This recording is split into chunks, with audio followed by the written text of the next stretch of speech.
আসসালামু আলাইকুম। সবাইকে স্বাগতম জানিয়ে আমরা শুরু করছি আজকের প্রোগ্রাম। আজকের প্রোগ্রামটা মূলত হচ্ছে অ্যা অ্যা গত নভেম্বর ডায়েটের রেজাল্ট হলো কয়েকদিন আগে। তো নভেম্বর ডায়েটে যে এমআরসিপি পার্ট 2 রিটেনের মতো কঠিন একটা পরীক্ষা, যা টানা ৩ ঘন্টা করে ৬ ঘন্টা পরীক্ষা দিয়ে এর বাইরে হচ্ছে একটু পর আপনি ECG, echocardiography, imaging, CT scan, MRI, data interpretation, অনেক বড় বড় কোয়েশ্চেন, এইগুলা সব একসাথে সলভ করে, হ্যাঁ, অনলাইনে টানা পরীক্ষা দিয়ে, হ্যাঁ, 6 ঘন্টা পরীক্ষা দিয়ে আপনারা যারা MRCP part two written pass করেছেন তাদেরকে জেনেসিস আউটলেয়ার পক্ষ থেকে হচ্ছে কনগ্রাচুলেশন জানানোর জন্য আজকে মূলত প্রোগ্রাম।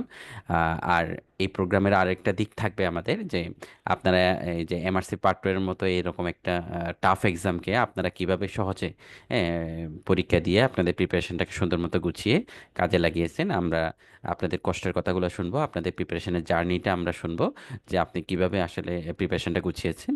আর এখনকার চেঞ্জিং কোয়েশ্চেন প্যাটার্ন, হ্যাঁ, এখন কিন্তু এমআরসি পার্ট টু এর কোয়েশ্চেন কিন্তু ডায়েটও কিন্তু বিভিন্নভাবে আমরা চেঞ্জ আসলে যারা পরীক্ষা দিচ্ছে তাদের কাছ থেকে শুনতে পাচ্ছি। তো এগুলো আপনাদের কাছে শুনবো। আর সবশেষে আমাদের সাথে গেস্ট হিসেবে আছেন আমাদের doctor Mohammad Riazuddin Danish sir. Sir MRCP UK MD gastroenterology, বর্তমানে প্রেসিডেন্ট মেডিকেল কলেজে আছেন অ্যাসিস্ট্যান্ট প্রফেসর হিসেবে গ্যাস্ট্রেন্টোলজি ডিপার্টমেন্টে। স্যার আপনাদের জন্য এমআরসি পার্ট টু এর ব্যাপারে একটু কথা বলবেন, আর স্যারের হচ্ছে ইম্পর্টেন্ট টপিক আপনাদের জন্য যেটা থাকবে, যারা পার্ট টু কমপ্লিট করেছেন তারা কিভাবে আসলে পেসেসের প্রিপারেশনটা শুরু করতে পারেন, এগুলোর ব্যাপারে একটা কমপ্লিট গাইডলাইন দিবেন, ঠিক আছে? তো পুরো সেশন জুড়ে আমি হোস্ট হিসেবে আপনাদের সাথে থাকবো। যে আমি ডক্টর আব্দুল্লাহ মামুন, আমি এফসিএস ফাইনাল পার্ট মেডিসিন পরীক্ষার্থী, আর হচ্ছে এমআরসি পেসেস ক্যান্ডিডেট। বর্তমানে বিএসএমএমইউতে আছি, ইন্টার মেডিসিন ডিপার্টমেন্টে। তো আপনি আজকে স্পিকার হিসেবে আমাদের দুজন ডক্টর, যারা গত নভেম্বর ডায়েটে পাশ করেছেন, ওনাদের কাছ থেকে আমরা শুনবো। আমাদের সাথে আছেন ডক্টর ফাতেমা আক্তার রিমা আপু। আপু এমবিবিএস, বিসিএস, এমডি ফেইসে, inter medicine, MRCP PACES UK. হ্যাঁ, আমাদের সাথে আজকে আরও কথা বলবেন ডক্টর দেওয়ান নাকিব আহমেদ ভাইয়া। ভাইয়া এফসিপিএস পার্ট ওয়ান মেডিসিনে পাশ করেছেন, বর্তমানে উপজেলা হেলথ কমপ্লেক্সে আছেন, এবং হচ্ছে এমআরসিপি পেসেস ক্যান্ডিডেটে গত নভেম্বর ডায়েটে ভাইয়া এমআরসিপি পার্ট টু রিটেন পাশ করেছেন। তো আমরা প্রোগ্রাম শুরু করে দেই। আমরা প্রথমে ডক্টর ফাতেমা আক্তার রিমা আপুর কাছে চলে যাব, যে আপুর কাছে আমরা শুনবো যে আপনি আসলে এমআরসিপি পার্ট টু রিটেনের কীভাবে প্রিপারেশনটা নিয়েছেন, প্রিপারেশনটা কীভাবে শুরু করেছেন, কতদিন ধরে প্রিপারেশন নিয়েছেন, এবং হচ্ছে কি কি রিডিং মেটেরিয়ালস ইউজ করেছেন আর কি। আর পরীক্ষার ওভারঅল এই ডায়েটের কোয়েশ্চেনটা কেমন ছিল, কি কি ডিফিকাল্টি আপনি ফেস করেছেন, আর কি করলে হচ্ছে পরীক্ষাটা আরেকটু হয়তো ভালো করা যেত, এবং হচ্ছে এই জার্নিতে আপনি জেনেসিস আউটলেয়ারকে আপনি কিভাবে পেয়েছেন, জেনেসিস আপনাকে কিভাবে হেল্প করেছে, ওভারঅল আপনার পরীক্ষার এক্সপিরিয়েন্স শুনবো আমরা, হ্যাঁ। ডক্টর ফাতেমা রিপা আপু, আপনি কি আমাকে শুনতে পাচ্ছেন? আহ জি ভাইয়া, আসসালামু আলাইকুম। অনেক অনেক জেনেটিক্স। আপনাকে হ্যাঁ, থ্যাংক ইউ ভাইয়া। আপনাকে অনেক কনগ্রেচুলেশন জানিয়ে শুরু করেন আপু, হ্যাঁ শুরু করেন, ওকে। ভাইয়া, আমার পার্ট ওয়ান হচ্ছে গত 2023-এর জানুয়ারি ডাইটে। তো যখন ভাইয়া, আমাকে কি ক্লিয়ারলি শোনা যাচ্ছে? হ্যাঁ, হ্যাঁ, ক্লিয়ারলি শোনা যাচ্ছে আপনার সাউন্ড, হ্যাঁ ক্লিয়ারলি ওকে। শোনা। তো সেক্ষেত্রে হচ্ছে যখন জানুয়ারি ডেটে পাস করি তখন আমার পোস্টিং উপজেলাতে। তো তখন হচ্ছে ঢাকায় কিভাবে আসবো, তখন ওই জন্য এমডি প্রিপারেশনটা নিলাম। তো আমার জন্য একটু ডিফিকাল্ট হয়েছে, কারণ হচ্ছে আমি মাঝখানে ওই জানুয়ারি টু নভেম্বর পর্যন্ত এমডি প্রিপারেশন নিছি, সেটাও জেনেসিস এর সাথেই নিয়েছি। তো যখন এমডি ইন্টারনাল মেডিসিনে এনিহাও ঢাকায় আসতে হবে, তো তখন মনে হলো যে আসলে এমডি দেওয়া উচিত। তো এমডি ইন্টারনাল মেডিসিনে দিলাম। আমি এখন মিডফোর্টে আসছি, মিডফোর্ট হসপিটালে। তো এখন যখন এমডি আমি চান্স পেয়ে গেলাম, এখন যখন হচ্ছে আমার ঢাকায় এখন পোস্টিং হলো, তো এরপরেই মনে হয়েছে, আমার নভেম্বরের 24 তারিখ এমডি রেজাল্ট দিয়েছে, এরপর থেকেই মনে হয়েছে যে আমি পার্ট টু এর প্রিপারেশন নিব। তখন আমাকে একজন বলল যে তোমার তো 9 মান্থস এর মতো গ্যাপ আছে, আর পার্ট ওয়ানে হচ্ছে তোমার স্কোর এত বেশি না, সেক্ষেত্রে তুমি একটু সময় নাও। আমি বললাম যে ভাইয়া, কত সময় নিব? তো বললো যে 1 বছরের মতো সময় নাও, 1 বছর প্রিপারেশন নিলে তখন হচ্ছে তোমার, বা 10 মাস পড়লে আশা করি তোমার পার্ট টু ক্লিয়ার হয়ে যাবে, যেহেতু এত টাকার পরীক্ষা। পরে হচ্ছে আমি বই কিনে ফেললাম ইএলবিএস থেকে, অ্যাজ ইউজুয়াল হার্ড কপি। আমি বই পড়তে, মানে হার্ড কপি পড়তে একটু প্রিফারেবল মনে হয় আমার কাছে সফট কপির। তো বই পড়া শুরু করলাম। তখন আমি আসলে খুঁজতেছিলাম, মানে আমি অ্যাকচুয়ালি যত কোচিং এ দেখেছি, তো সবকিছুতেই হচ্ছে আপনার রেকর্ডেড ক্লাস ম্যাক্সিমাম ক্ষেত্রে। তো আমার দরকার ছিল লাইভ ক্লাস। ওই মুহূর্তে জেনেসিস হচ্ছে ক্রাশ ব্যাচের, মানে নভেম্বরে, আমি মনে হয় ডিসেম্বরেই হচ্ছে ওদের ব্যাচ তো স্টার্ট হয়েছিল, আমার ঠিক এক্সাক্ট মনে পড়ছে না।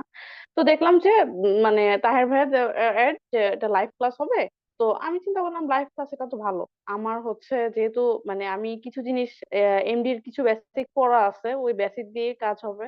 তো আমি লাইভ ক্লাস গুলার জন্যই হচ্ছে জেএসসিস এ বেসিক্যালি ভর্তি হই। আর যেহেতু আমি দুই দুইটা পোস্ট গ্রাজুয়েশন আমার একটু বেসিক তো আছে, বেশি বলবো না। একটা জেএনসিস এর পার উইক একটা ক্লাস হতো একটা সিস্টেমের, বা যে বড় সিস্টেম গুলো সেক্ষেত্রে হচ্ছে 3টা বা 4টা হচ্ছে ক্লাস হতো। তো সেই ক্ষেত্রে হচ্ছে যেটা করতাম যে জেনেসিস এর যেদিন ক্লাস ছিল ওই দিনের আগে ওই সিস্টেমটা আমি মানে পাঁচ চেষ্টা পড়তাম, একটু আমাদের পড়ে রাখতাম। তো এরপর যখন ক্লাস হতো তখন ক্লাস নেয়, তখন হচ্ছে জিজ্ঞেস করলে ভাইরা তখন অ্যান্সার দিত। এইভাবে অ্যাকচুয়ালি জেনেসিস আমার প্রিপারেশনটা ইজি করেছে। তো আমার পরীক্ষা দেওয়ার কথা ছিল সেপ্টেম্বর ডাইটে। তো রেসিডেন্সি খুব হেক্টিক যাচ্ছিল, মানে একে আসা যাওয়া ডেইলি ডেইলি খোঁজা স্যার। তখন হচ্ছে পিক্টোরিয়ালস তখনও বাকি, তো সেপ্টেম্বর ডাইটে আর পাশাপাশি জেনেসিস এর পিক্টোরিয়ালস ব্যাচে আমি ভর্তি হইনি। একটা আপু পড়িয়ে দিচ্ছিল, তো ওই জন্য আর হচ্ছে পিক্টোরিয়ালস ব্যাচ গুলোতে ভর্তি হইনি। ক্লাস ব্যাচেই তাহের ভাই অনেক মানে পিক্টোরিয়ালস টা নিয়ে ইসিজি, বিশেষ করে ফখরুল ভাই ইসিজিটা তো ভাইয়ার ক্লাসে অনেক ক্লিয়ার করেছে ভাই। তো এরপর আমি সেপ্টেম্বর রাইটে পরীক্ষা দেওয়ার কথা ছিল, তো তখন মনে হইলো যে না, আর একটু পড়ি, আর একটু পড়ে তারপর পরীক্ষা দেই। আমি তেমন কোথাও সাবস্ক্রিপশন নিয়ে নেই, হচ্ছে আমি হার্ড কপি পড়েছি। আর ভাই আপনাকে তো আমি অনেক আসলে বিরক্ত করছি, পরীক্ষার আগে পিছনে উত্তর দিয়েছেন। আর আমি আসলে আমার পরে দেন কোয়েশ্চেন ব্যাংক গুলো সলভ করার ট্রাই করছি। তো আমার ওই জন্য কোনো অসুবিধা হয় নাই। এবার আসি আমি এক্সামের 2 মাস আগের কথা, তখন আমার হয় ডেঙ্গু। এরপরে আমি প্রিপারেশনটা একটু উইক হয়ে যায়। তাও চেষ্টা করছি যে এবার পরীক্ষা না দেওয়া হইলে আবার হচ্ছে নেক্সট ইয়ার পরীক্ষা দিতে গেলে সেটা আমার জন্য খুব হেক্টিক হয়ে যাবে, কারণ নেক্সট জানুয়ারিতে আমার ফেজে ফাইনাল। তো পরীক্ষা দিলাম, কিন্তু পরীক্ষার আগের মুহূর্তে যেটা আমার কাছে 1 মাস আগে যেটা চ্যালেঞ্জিং ইস্যু ছিল সেটা হচ্ছে আপনার রিভিশন। কিভাবে কম সময় সব টপিক রিভিশন করা যাবে এবং সব পিক্টোরিয়ালস গুলো একবার দেখা যাবে, এইটা হচ্ছে ছিল মানে উম মানে ওয়ান অফ দ্য টাফেস্ট একটা জব, যে কি করব আসলে। তখন হচ্ছে জেনেসিস কিছু পিডিএফ দিল আমাদেরকে ইয়াতে, তো ওই পিডিএফ গুলো পাশাপাশি দেখতাম। আর ভাইয়ারা যেই হচ্ছে আমাদের ওই যে টেলিগ্রাম গ্রুপ গুলোতে যেই বইগুলো আছে ওই ডাটা ইন্টারপ্রিটেশন গুলোও করেছি পাশাপাশি। তখন মনে হয়েছে যে একটা রেসিডুয়াল তৈরি হয়েছে, এবার পরীক্ষায় বসা যায়। পরীক্ষার হলে যেই ডিফিকাল্টিস আমার কাছে মনে হয়েছে, আমার সেন্টার পড়েছে হচ্ছে ধানমন্ডিতে কলাবাগান, তো সেই সেন্টারে যেটা করেছে ওরা ওরা গ্লুকোজ ওয়াটারও অ্যালাউ করেনি। তো স্বাভাবিক এই নেক্সট যেটা সেকেন্ড বার যেটা ঢুকলাম একটু হাইপোগ্লাইসেমিক লেগেছে, এই জন্য ফোকাস রাখতে পারি নাই, এইটা একটা ইস্যু। আর আমার কাছে মনে হয়েছে যে আমি যদি আর একটু টাইম দিতে পারতাম, কারণ পেজে ডেইলি ক্লাস করে ডেইলি মিট আসা যাওয়া করে আমি এত সময় পেতাম না। তাও আমি যতটুকু সময় পেতাম ইউটিলাইজ করার ট্রাই করেছি। আর একটু সময় পেলে হয়তো আমার স্কোর আর একটু ভালো হতো। That's the about my journey. ভাইয়া আছেন? আচ্ছা আপু, হ্যাঁ আপনাকে অনেক ধন্যবাদ। আচ্ছা, আমার কিছু কোয়েরি ছিল, এটা অনেকেই জিজ্ঞেস করে হ্যাঁ আর কি, হ্যাঁ যে হ্যাঁ হ্যাঁ ভাইয়া আসলে বলেন। কোয়েশ্চেন প্যাটার্নটা কেমন ছিল যে আপনি নভেম্বর ডাইটে যে পরীক্ষা দিলেন। কোয়েশ্চেন গুলো হচ্ছে, আমি আপনাকে বলি যে ইয়াটা, যে অনেক ডাইটা হয় কি যে কোয়েশ্চেন গুলো অনেক বড় বড় থাকে, ইনভেস্টিগেশন থাকে, অনেক বড় ডাটা ইন্টারপ্রিটেশন থাকে। হুম হুম হুম এরপর হুম। হচ্ছে এবারে কোয়েশ্চেনটা কি আপনি শর্ট শর্ট কোয়েশ্চেন নিয়ে পরীক্ষা দিচ্ছেন, বা কিরকম এবারের ছিল? কোয়েশ্চেন গুলো মিক্স ছিল, শর্টও ছিল লংও ছিল। আর এবারে হচ্ছে যে কাজটা করেছে ওরা, যে মানে ক্লিনিক্যাল গুলা বেশি দিয়েছে, যে কমন টপিকস দিয়েছে। কিন্তু আমি যে একটা কোয়েশ্চেনে যদি মেনশন করি, একটা ডিসফাংশন রিলেটেড একটা কোয়েশ্চেন ছিল। সেই কোয়েশ্চেনের ফার্স্ট অ্যান্সারটাই ছিল হচ্ছে আপনার মানে সিলেনাফিল, মানে এটা ডিসফাংশন পেশেন্টের কি ট্রিটমেন্ট। সিলেনাফিল পরে মানে কোথাও একটা লুকায় আছে যে পেশেন্ট বিটা ব্লকার ক্ষেত্রে, 3 নাম্বার অপশনটা ছিল স্টপ দা বিটা ব্লকার। এই টাইপের মানে ক্লিনিক্যাল মানে কিছু কোয়েশ্চেন ছিল অনেক বেশি এবার, মানে যেগুলা মানে আপনি একদম মানে যেগুলা পরীক্ষার মানে ওয়ার্ডে ফেস করেন ওই টাইপের কোয়েশ্চেন গুলা বেশি ছিল এবার আমার কাছে মনে হয়েছে। মানে শর্ট লং মিক্সড কোয়েশ্চেন ছিল ভাই, কিন্তু হচ্ছে কোয়েশ্চেন মানে কঠিন বলবো বলতে হচ্ছে এই যে এই টাইপের কোয়েশ্চেন গুলো একটু বেশি ছিল। যে আবার আরেকটা কোয়েশ্চেন ছিল যেটা হচ্ছে সিটি স্ক্যানে দেখা যাচ্ছিল বাইভেন্ট্রিকুলারের মধ্যে একটা হেমোরেজের মতো ক্যালসিফিকেশনের, ওটা আসলে ক্যালসিফিকেশন, দূরে কোথাও একটা সাবডুরাল হেমাটোমা, এই টাইপের মানে ট্রিকি কোয়েশ্চেন গুলো ছিল। মানে যে অনেক সময় মানে আমার কাছে মনে হয় যে 3 ঘন্টায় মানে ফোকাস রাখাই কঠিন হয়ে গেছে, যে এত নতুন কিছু মানে আমরা যে 5 মিনিট সলভ করি, কমন ছিল ভাই, কিন্তু মানে আনকমনই 50% ছিল, যেগুলো হচ্ছে জাস্ট আমরা মানে রেসিডিউ থেকে কিছু। আমার আরেক কলিগের কাছে কি মনে হয়েছে জানি না, আমার কাছে এটা মনে হচ্ছে আচ্ছা, বেশিরভাগ কোয়েশ্চেনই হচ্ছে টপিক ইয়া ছিল, কিন্তু দেখা যাচ্ছে কি রেসিডুয়াল কমন থেকে টপিক অনেক। ছিল, কিন্তু হ্যাঁ হুম, হ্যাঁ আনকমন হচ্ছে কোয়েশ্চেন ছিল, টপিক ডিফিকাল্ট। কমন আর কিন্তু এমনি আনকমন। কোয়েশ্চেন গুলো কি বেশি বড় বড় কোয়েশ্চেন ছিল নাকি হচ্ছে শর্ট শর্ট কোয়েশ্চেন এরকম? ভাইয়া মিক্স ছিল কোয়েশ্চেন গুলা, মানে হচ্ছে মানে কিছু ধরেন 50%, প্রথম 3 ঘন্টা 50% হচ্ছে আপনার একটু বড় ছিল বা মিডিয়াম সাইজের কোয়েশ্চেন ছিল, আর শর্ট কোয়েশ্চেন কম ছিল, মিডিয়াম সাইজ ছিল আর বড় ছিল, এই টাইপের কোয়েশ্চেন ছিল। হ্যাঁ, জয়েন করতে পারলেন। আচ্ছা, আরেকটা যেটা সেটা হলো যে বিশেষ করে ওই ইমেজিং অংশটা আর কি, রেডিওলজি, সিজি, ইকো, ইমেজিং, রেডিওলজি ইমেজিং এর অংশটা আসলে কেমন? অন এন এভারেজে কিরকম আম, কোয়েশ্চেন পেয়েছিলেন? ভাইয়া ইসিজি মোটামুটি কমন পেয়েছিলাম, ইসিজি সিটি স্ক্যান এগুলো আমার কাছে ইজি লেগেছিল, কিন্তু আমার কাছে কঠিন লেগেছে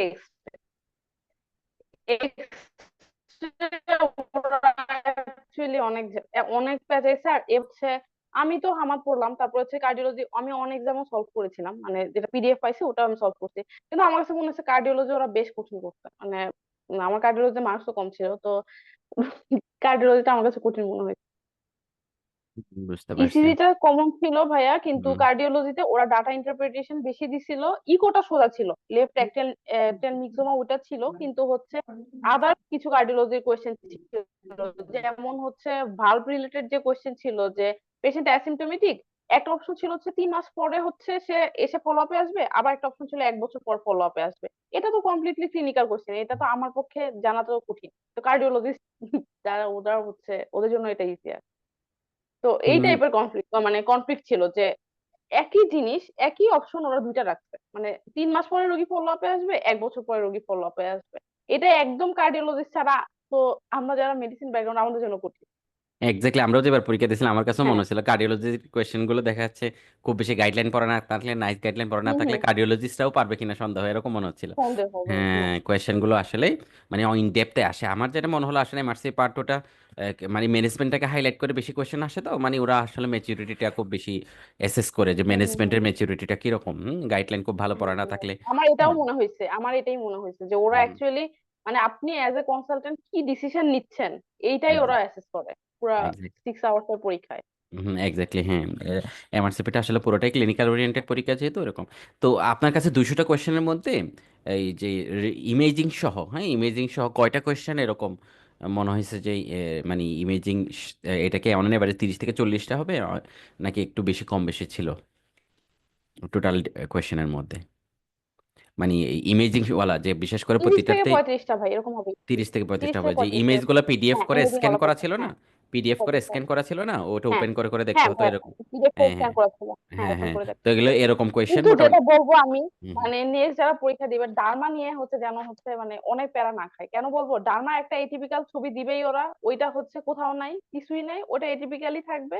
ওর চেয়ে ওটা এক্সক্লুড মেথডে পার হইলো তো হইলো। আমাদের একটা এটিপিক্যাল কোশ্চেন ছিল, ছবি ছিল, ওটা আমি চিনিই নাই ওটা কি দিচ্ছে।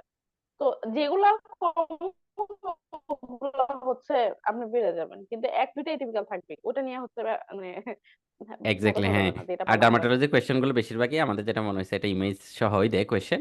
আর যে হ্যাঁ ইমেজগুলো আপনি সবগুলাই ভাই দেখছেন যে ইমেজ পরীক্ষার, সহজ ছিল। হ্যাঁ, হ্যাঁ, হ্যাঁ, হ্যাঁ। যে ইমেজগুলো হয়তো আপনি দিয়েছেন ওই ইমেজগুলো কিন্তু পরীক্ষার হলে দেখা যাচ্ছে আপনি দেখে গেছেন একরকম, কিন্তু ওরা ইমেজটা দিয়ে হম হম হম। অন্যরকম, কিন্তু ডেসক্রিপশন সহ দিয়ে অন্যরকম। মিলাতে হয়। হ্যাঁ, আলহামদুলিল্লাহ, আমিও যেবার প্রিপারেশন দিয়েছিলাম আমিও যা দেখে গেছি ইমেজিং ওইরকম না, কিন্তু কাছাকাছি ডেসক্রিপশন দিয়ে মিলাই দিয়ে দিয়েছিলাম আর কি। ডার্মাটোলজিতে আলহামদুলিল্লাহ দেখি আমার 100% মার্কস চলে আসছিল এবারে। তো ইমেজিংটা আমারও যেটা মনে হয় কাছাকাছি ইমেজ অনেকগুলো, হ্যাঁ, আচ্ছা ভাই, কাছাকাছি অনেক ভালো ইমেজিং লাগলো। অনেকগুলো দেখতে হয়। হ্যাঁ, তাইলে হচ্ছে ডিসক্রিপশনের সাথে মিলাই হয়তো আইডিয়া করে একটা দিলে ইনশাল্লাহ হয়ে যায় আর কি। ওইরকম। আর হচ্ছে আপনার কাছে এমনি রেডিওলজি ইমেজিং বা ডাটা ইন্টারপ্রিটেশন মানে ওই জায়গাটাতে সবচেয়ে মানে কঠিন পোর্শন কোনটা মনে হয়েছে, যেটা মনে করেন যে এক্স রে ভাইয়া, X ray, extra? X ray, আচ্ছা, হ্যাঁ, এক্স রে। এক্সট্রা। এক্সট্রা অংশটা ডায়াগনোসিস। আর কোয়েশ্চেন যেগুলো ফেস করছেন এগুলা কি মানে ডায়াগনোসিসকে টার্গেট করেছিল বেশিরভাগ কোয়েশ্চেন, নাকি হচ্ছে ইনভেস্টিগেশন বা ম্যানেজমেন্টকে টার্গেট করেছিল, অথবা নাকি কমপ্লিকেশন ম্যানেজমেন্ট টাইপ ছিল? মেন- ম্যানেজমেন্ট ভাইয়া, ম্যানেজমেন্ট। এন্ডোক্রাইন থেকে আমার যেটা মনে হয়েছে, এন্ডোক্রাইন থেকে জাস্ট এন্ডোক্রাইনের জাস্ট ডায়াগনোসিসটা ওদের মেইন ই ছিল, যে এন্ডোক্রাইনের ডায়াগনোসিস করতে দিচ্ছে, যেমন হচ্ছে প্রিম্যাচিউর ওভারিয়ান ফেলোর ছিল, আরো দুই তিনটা। এন্ডোক্রাইনে ম্যাক্সিমাম আসছে ডায়াগনোসিস আর ইনসুলিন রিলেটেড একটা কোয়েশ্চেন, সেটা হচ্ছে ট্রিটমেন্ট। আর বাকিগুলা হচ্ছে ম্যাক্সিমাম ট্রিটমেন্ট। এরকম যে যেটা আপনাকে বললাম ইরেকটাইল ডিসফাংশন রিলেটেড, যে ইমিডিয়েটলি আপনি কি করবেন, যেটা বললাম যে আমাদের রেসিডিউতে যেটা কাজ করে, বা কার্ডিওলজিতে যে ও পেশেন্ট 3 মাস পরে ফলো আপে যাবে নাকি 1 বছর পর ফলো আপে যাবে, এই টাইপের কোয়েশ্চেন গুলো এবার বেশি ছিল, মানে যেগুলা হচ্ছে মানে ওই সময় যেটা মাথায় আসে আর কি। আচ্ছা আচ্ছা। আচ্ছা, আপনার কাছে তাহলে এখন কি মনে হয় যে আসলে মেটেরিয়াল হিসেবে আপনি হচ্ছে যে কি বলেন যে মানে কোয়েশ্চেন ব্যাংক কোনটা কোনটা পড়া উচিত, আর মেটেরিয়াল হিসেবে কি পড়া উচিত, আর রেডিওলজি ইমেজিং এর জন্য আপনার একটা জাস্ট হচ্ছে একটা হচ্ছে যারা ভাইয়া সামনে পরীক্ষা কোয়েশ্চেন দিবে ব্যাংক তাদের জন্য একটা হিসেবে, ইনপুট দেন। হ্যাঁ স্যার, ভাইয়া কোয়েশ্চেন ব্যাংক হিসেবে পাস টেস্ট আর পাস পেপার এই দুটা বেশি ফলো করা উচিত। আর 5 মিনিট যদি কেউ সময় না পায়, জাস্ট যেগুলা হচ্ছে বড় সিস্টেম গুলা ওগুলা একবার দেখে যাওয়া উচিত। কিন্তু বেসিক্যালি পাস টেস্ট আর পাস পেপার আর ইমেজিং এর জন্য হচ্ছে আপনারা আপনাদের কোচিং এ কিছু পিডিএফ দিয়েছেন, তো ওগুলা ফলো করলে আশা করি, আর ডাটা ইন্টারপ্রিটেশনের জন্য যে স্টিভেন হিউজের যে ডাটা অ্যানালাইসিস ওইটা পড়লেই এনাফ হয়ে যাবে, আমার কাছে মনে হয়েছে এটা। Thank you. আপনাকে অনেক অনেক ধন্যবাদ যে আপনার এই যে পরীক্ষার জার্নি আপনারা শেয়ার করেছেন। আপনি আমাদের সাথে থাকবেন, আমাদের সাথে doctor Riazuddin Danis sir join করেছেন। আমরা জেনেসিস থেকে ইনশাল্লাহ আপনাদের পেসেস এর জন্য আপনাকে অনেক বেশি বিগিনার হিসেবে আপনি কিভাবে শুরু করবেন এই ব্যাপারে খুব ভালো গাইডলাইন ইনশাল্লাহ দিতে পারবো। তো আপনাকে অনেক অনেক ধন্যবাদ, আপনাকে আবারও কনগ্রেচুলেশন জানিয়ে জেনেসিস আউটলেয়ারের পক্ষ থেকে আপনাদেরকে অভিনন্দন জানাচ্ছি যে সামনে আপনার জার্নি আরও শুভ হোক। হ্যাঁ, আপনাকে আমাদের সাথে জয়েন করার জন্য অনেক অনেক ধন্যবাদ, আপনি আমাদের সাথে থাকবেন। এ পর্যায়ে আমি চলে যাচ্ছি আমাদের সবার প্রিয় মেন্টর, আমাদের জেনেসিস আউটলায়ারের কর্ণধার আমাদের ডক্টর রিয়াজুদ্দিন দানিশ স্যারের কাছে। Sir MRCP UK MD gastroenterology, বর্তমানে ইবনে সিনা মেডিকেল কলেজে আছেন অ্যাসিস্ট্যান্ট প্রফেসর হিসেবে। স্যারের কাছে মূলত আমাদের যারা এমআরসি পার্ট টু পাস করেছে তাদের জন্য শুভকামনা জানিয়ে, বিশেষ করে আমরা জানতে চাইবো আসলে পেসিসের প্রিপারেশনটা, হ্যাঁ তারা কিভাবে হচ্ছে পেসিসের প্রিপারেশনটা শুরু করবে এবং কতদিন প্রিপারেশন নিবে, ওভারঅল পেসিসের ব্যাপারে একটা কমপ্লিট গাইডলাইন। আমি ডক্টর রিয়াজুদ্দিন দানিশ স্যারের কাছে চলে যাচ্ছি। সালাম আলাইকুম, শোনা যায়? হ্যাঁ হ্যাঁ স্যার, শোনা যাচ্ছে, শোনা যাচ্ছে। আচ্ছা, ধন্যবাদ মামুনকে যে আমাকে বলার সুযোগ দেওয়ার জন্য। তো এখন আসলে আহ, স- এবার কয়জন, আজকে কয়জন জয়েন করেছে? আজকে ভাই হ্যাঁ 2 জন জয়েন করার ইয়া ছিল, একটা ভাই উনি ডিউটি করে এসে নাকি একটু টায়ার্ড, হয়তো মাঝখানে সময় পেলে জয়েন করতে পারবে বললো। আমরা এমনি আপুর কথাই শুনছিলাম এতক্ষণ। আচ্ছা ঠিক আছে, আমিও কিছু অংশ শুনছি। তো যাই হোক, মানে আসলে কয়টা কোশ্চেন ছিল আমি এটা শুনতে পাই নাই, এবার রেডিওলজি কোশ্চেন। হ্যাঁ, আমি এমনি জিজ্ঞেস করলাম, আপু যেটা বললো যে 30 থেকে 35টা হবে এভারেজে, 30 থেকে 35 এক্স। আমাদেরও ওটাই আইডিয়া যে প্রত্যেকবারই যারা পরীক্ষা দেয় মোটামুটি 30 থেকে 35 এরকমই বলে বলে থাকে আর কি। আমাদের সময় অবশ্য একটু কম ছিল, 25টার মতো আসছিল, কিন্তু এরপর থেকে অনেক বেড়ে গেছে কোশ্চেন, মানে 30 মিনিমাম, 30 হচ্ছে মিনিমাম আর কি। তো যাই হোক, তো আমি প্রথমে সবাইকে স্বাগতম জানাচ্ছি এবং কংগ্রাচুলেট করছি সবাইকে যারা এবার পার্ট টু পাস করেছেন। পার্ট টু আসলে one of the difficult exam, মানে আমি যে আমার লাইফে যে ডিফিকাল্ট এক্সাম গুলো দিয়েছি তো ওর ভিতরে একটা।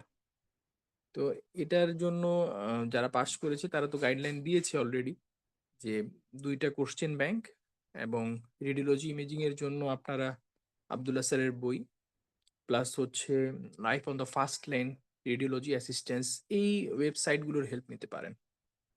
তো এটার পাশাপাশি যদি কেউ পড়তে চান এক্সট্রা, যে অ্যামস্ট্রং একটা বই আছে, সেই বইটাকে ফলো করতে পারেন। এবং এই বইতে যথেষ্ট পরিমাণ ভালো ইনফরমেশন দেয়া আছে, যেটা আমাদের, আমি মনে করি যে এমআরসিপির জন্য খুবই হেল্পফুল। এরপরে চলে আসছি যে আহ, যদি আমরা বলি ইমেজিং ছাড়া যেগুলো আছে, যেমন ইসিজি, আব্দুল্লাহ স্যারের বই হ্যাম্পটন, একটা হচ্ছে life on the first land. ডার্মাটোলজির পিক্টোরিয়ালের জন্য ডার্মনেট তো খুবই হেল্পফুল। তো এটা আমরা এখান থেকে রিভাইজ করতে পারি। আর এছাড়া সঞ্জয় শর্মার বইটা খুবই important, specially echo. Echo Sanjay শর্মার বইয়ের বাইরে সাধারণত আসে না। ইসিজি এবং ইকো এখান থেকেই ম্যাক্সিমাম কমন পড়বে। এবং এখানে আগে যেটা আসতো যে কার্ডিয়াক ক্যাথেটারাইজেশন, তারপরে হচ্ছে আরো কিছু স্পাইরোমেট্রি, এগুলো রিলেটেড অনেক কোশ্চেন এখানে দেয়া, এবং এখানে পড়ে গেলে আশা করি যে এখান থেকে এই জাতীয় কোশ্চেন গুলো কমন পড়বে। তো পার্ট টুর জন্য দুইটা কোশ্চেন ব্যাংক রিভিউ বই, যেটা পার্ট ওয়ান বা পার্ট টু তে আপনি পড়েছেন, পার্ট ওয়ানের জন্য পড়েছেন সেটা পড়লেই হবে। এবং পাশাপাশি ইসিজি, ইমেজিং, এগুলোর জন্য কিছু বই, এবং আমাদের যে এক্সক্লুসিভ রেডিওলজি ব্যাচ আছে সেটা আপনার জন্য অনেক হেল্পফুল হবে। এবার আমরা চলে আসি আমাদের মেন আজকের যে ফোকাস, সেটা হচ্ছে পেসিস প্রিপারেশন। তো অ্যাকচুয়ালি পেসিসের প্রিপারেশন নিতে গিয়ে শুরুতেই সবাই বিভাগে পড়েন, আমিও পড়েছিলাম। তো আমি প্রায় 1 মাস লাগছে শুধু পেসিস কি এটা বুঝতে আর কি। তো পেসিস কি এটা বুঝতে হলে আমার মনে হয় 1 মাস সময়, এটা এখন এই যুগে আর লাগে না। এটা আমরা রয়্যাল কলেজের ওয়েবসাইটে দেখতে পারি যে পেসিসের কি কি স্টেশন আছে। ফার্স্ট আমাদেরকে ওরিয়েন্টেড হতে হবে যে পেসিসের স্টেশনগুলো কি কি। যেমন একটা হলো কমিউনিকেশন স্টেশন, একটা হলো এক্সামিনেশন স্টেশন, এখানে শুধু শর্ট কেসের মতো এক্সামিনেশন করতে হয়। আর একটা হচ্ছে লং ক্লিনিক্যাল কনসালটেশন, যেটা আমাদের লং কেসের একটা শর্ট ভার্সন আর কি। 14 মিনিটের ভিতরে আপনাকে একটা লং কেস এক্সামিনেশন করে প্যাশেন্টের কনসার্ন মিট করে আপনাকে শেষ করতে হবে। তাহলে একটা হলো এক্সামিনেশন স্টেশন, একটা হলো কমিউনিকেশন স্টেশন, একটা হচ্ছে লং ক্লিনিক্যাল কমিউনিকেশন কনসালটেশন। তো এই তিনটা মেইন হেডিং এ থাকে। এর ভিতরে লং ক্লিনিক্যাল কনসালটেশন দুই স্টেশন শেষ, এরপরে কমিউনিকেশন এবং এর সাথে একটা এক্সামিনেশন, এটা একটা এরকম করে দুইটা স্টেশন থাকে। আরেকটা স্টেশনে শুধু দুইটা এক্সামিনেশন, এবং এক্সামিনেশনের ভিতরে ফিক্সড যে রেসপিরেটরি, কার্ডিওভাস্কুলার, আরেকটা হচ্ছে অ্যাবডোমেন, আরেকটা হলো নিউরোলজি। তো এই চারটা সিস্টেম থেকে এক্সামিনেশন। আর কমিউনিকেশনও ফিক্সড, যে একটা ধরেন যে ব্রেকিং ব্যাড নিউজ, এবং একটা হচ্ছে ক্রনিক ইলনেস নিয়ে কোনো ডিসকাশন অথবা কোনো প্রসিডিউর নিয়ে ডিসকাশন। হ্যাঁ, এই টাইপের কিছু মানে কমিউনিকেশন থাকে আর কি। তো এটা হচ্ছে মোটামুটি বেসিসের একটা আইডিয়া। এখন বেসিসের ক্ষেত্রে অনেকে দেখা যায় যে পাস মার্ক বেসিসের 130, 140 পেয়ে অনেকে ফেল করে যান, 145 পেয়ে ফেল করে যান, আবার 135-6 পেয়েও অনেকে পাস করে যান। অ্যাকচুয়ালি বেসিসে শুধু স্টেশনে পাস করলে হয় না, এখানে কয়েকটা স্কিল জাজ করা হয়। যেমন একটা হচ্ছে এক্সামিনেশনের ক্ষেত্রে দেখা হয় যে এক্সামিনেশন প্রসিডিউর গুলো ঠিক ঠিক আছে কিনা। নাম্বার টু হচ্ছে ফাইন্ডিং, যেগুলো পাইলেন আপনি ফাইন্ডিং গুলো ঠিক মতো এলিসিট করতে পারলেন কিনা। এরপরে যদি আমরা চলে আসি হিস্ট্রিতে, তাহলে হিস্ট্রি টেকিংটা ঠিক মতো হচ্ছে কিনা বা কমিউনিকেশনটা ঠিক মতো হচ্ছে কিনা। এরপরে হচ্ছে প্যাশন ওয়েলফেয়ার, এটা সব স্টেশনে হয় প্যাশন ওয়েলফেয়ার, এটা ছাড়া মানে আহ, চিন্তা করা যায় না। এরপরে যদি আমরা চলে আসি যে প্যাশন ওয়েলফেয়ারের পরে আহ, যেটা জাজ করা হয় প্যাশন কনসার্ন। প্যাশন কনসার্নটা খুব ইম্পর্টেন্ট, যে প্যাশন কি জানতে চায় এটা আপনি মিট আপ করলেন কিনা। এরপরে হচ্ছে ক্লিনিক্যাল জাজমেন্ট, যেখানে আপনি ডিফারেন্সিয়াল ডায়াগনোসিস কি সেট করলেন, কি ইনভেস্টিগেশন প্ল্যান করবেন, কি ট্রিটমেন্ট দিবেন। তো এরকম 7টা স্কিল জাজ করা হয় বেসিসে। তো এই 7টা স্কিলে আলাদা আলাদা করে পাশ করতে হয়, যার ভিতরে প্যাশন ওয়েলফেয়ারের মানে যা সবগুলোতে প্যাশন ওয়েলফেয়ার থাকে, এবং এগুলোতে সবগুলোতে আপনাকে ওয়েলফেয়ারটা নিশ্চিত করতে হবে। তো এই জিনিসটা খুবই ইম্পর্টেন্ট। তো এভাবে করে আমরা পেসিসের প্রিপারেশন গুলো নিব। এবং পেসিসের প্রিপারেশনের জন্য যদি আমরা বই বলি, তাহলে বই পড়ে অনেকেই আছে যে বই পুরা মুখস্থ করে ফেলে, এরকম না। আপনি 1 মাস পর্যন্ত বই দেখতে পারেন। এবং টার্গেটেড যদি আমরা বলি, যে ক্লিনিক্যাল যেগুলো এক্সামিনেশন স্টেশন, এক্সামিনেশনের জন্য Rupa Basant pocket book for MRCP, এটা হচ্ছে best. Rupa Basant pocket book for MRCP, এটা এক্সামিনেশনের জন্য, এর বাইরে কোনো বই লাগবে না, জাস্ট এটা পড়লেই হবে, শেষ। এরপরে লং ক্লিনিক্যাল কনসালটেশন, এটা হচ্ছে সাদেক আল রুক, এটা ম্যাক্সিমাম অংশে কভার করে। তবে কেউ যদি রাইডার পড়তে পারেন, মির রাইডার, স্পেশালি ভলিউম 3 যেটা, তাহলে এটা আপনাকে আরেকটু অ্যাড করবে, এখানে আপনি আর কিছু এক্সট্রা ইনফরমেশন পাবেন। তবে সাদেক আল রুক এটা বইটা দিয়ে আপনি শুরু করতে পারেন। কমিউনিকেশনের জন্য অ্যাকচুয়ালি কোনো একটা সিঙ্গেল বই বেস্ট না, মানে একটা রিকমেন্ডেড করে দিব যে এই বই পড়লেই হবে, এরকম আসলে কোনো বই আমার চোখে পড়ে নাই। তবে সাদিক আল রুখ দেখতে পারেন। অনেকে রিকমেন্ড করে থাকেন যে মাস্টার ক্লাসের কমিউনিকেশন, বাট এগুলো কোনো বইটাই কমপ্লিট না, এগুলো কমিউনিকেশনের জন্য কোনো বই কমপ্লিট না। আবার রূপা বাসান্তেও কমিউনিকেশন দেয়া আছে, একটা গাইডলাইন দেয়া আছে কমিউনিকেশনের, তো এগুলো আপনারা ফলো করতে পারেন। তাহলে আমার মনে হয় যে বেশি বইয়ের ভলিউম না বাড়িয়ে আপনারা রূপা বাসান্ত পকেট টেক্সট বুক আর একটা হচ্ছে সাদিক আল রুখ, এই দুইটা মোটামুটি পড়ে ফেলেন। এর পাশাপাশি যদি মীর রাইডার, এরপরে যদি সময় পান তাহলে ওএসটি, ইকবাল মেহতার যেটা রাইটার, এগুলো আপনারা দেখতে পারেন। এরপরে চলে আসি ভিডিওর ভিতরে পাস টেস্টের ভিডিওগুলো খুবই মানে অথেন্টিক এবং খুবই এক্সাম ওরিয়েন্টেড, এটা আপনারা ফলো করতে পারেন, দেখতে পারেন ভিডিওগুলো। এবং কিছু ফ্রি ভিডিও কিন্তু দেয়া আছে ইউটিউবে, রয়্যাল কলেজের ভিডিওগুলো, এগুলো সবগুলো দেখবেন। এবং রয়্যাল কলেজের দেখবেন যে ওয়েবসাইটে গিয়ে ওখানে কমিউনিকেশন স্টেশনের কিছু এক্সাম্পল দেয়া আছে, সেগুলো আপনি ডাউনলোড করবেন। এরপরে হচ্ছে লং ক্লিনিক্যাল কনসালটেশনে ওখানে কিছু এক্সাম্পল দেয়া আছে, এগুলো সব ডাউনলোড করে তাহলে কমিউনিকেশন স্টেশনে রয়্যাল কলেজে যা দেয়া আছে এটা যদি সব আপনি প্র্যাকটিস করতে পারেন, I think it is more than enough to pass. তো এই এভাবে করে আপনারা পেসিসের জার্নি শুরু করবেন। তাহলে প্রথমে যেটা করবেন যে পেসিসের জন্য পড়ার টাইমটা ঠিক করবেন, ধরেন যে 3 আওয়ার্স, 3 আওয়ার একটা খুবই স্ট্যান্ডার্ড টাইম। এর ভিতরে প্রথমে আপনি কয়েকদিন 3 ঘন্টা পড়েন অথবা ভিডিওগুলো শুনেন প্রথম 1 সপ্তাহ।